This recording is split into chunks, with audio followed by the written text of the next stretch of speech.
ایک دور دراز گاؤں تھا جس کا نام گل گاؤں تھا۔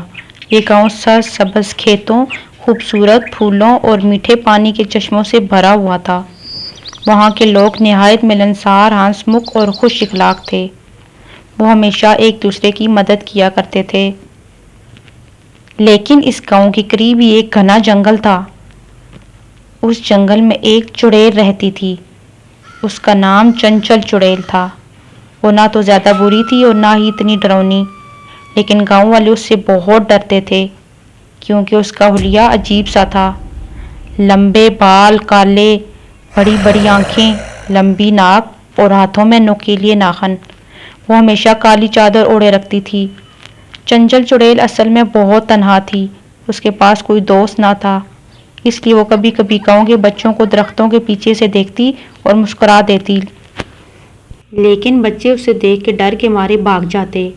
یہ دیکھ کر چنچل چڑیل کو بہت دکھ ہوتا اور وہ اپنے تنہا مکان میں واپس چلی جاتی۔ ایک دن گاؤں کے کچھ بچے کھیلتے کھیلتے جنگل میں دور تک نکل گئے۔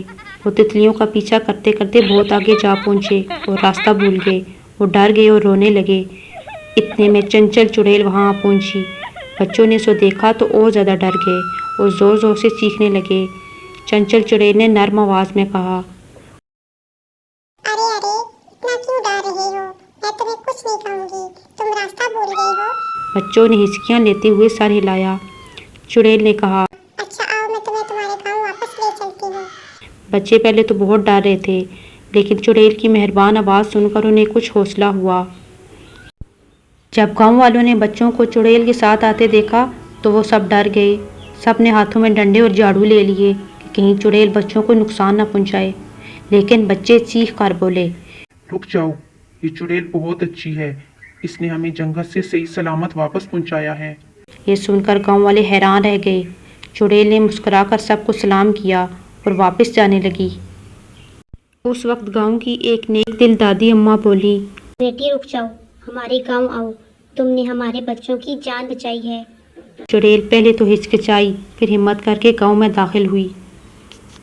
گاؤں والوں نے چڑیل کے لیے خاص دعوت کا اہتمام کیا۔ انہوں نے اسے لذیذ کھانے کھلائے، میٹھا پلایا۔ بچے اس کے ارد گرد اکٹھے ہو گئے۔ وہ اس سے طرح طرح کی کہانیاں سننے لگے۔ چڑیل نے اپنی جادوئی چھڑی سے سب کے لیے خوبصورت کھلونے بھی بنا دیے۔ اب چڑیل ہر روز گاؤں آتی۔ وہ گاؤں کے کاموں میں مدد کرتی، بچوں کے ساتھ کھیلتی، عورتوں کو جنگل سے لکڑیاں کاٹ کر لاد دیتی۔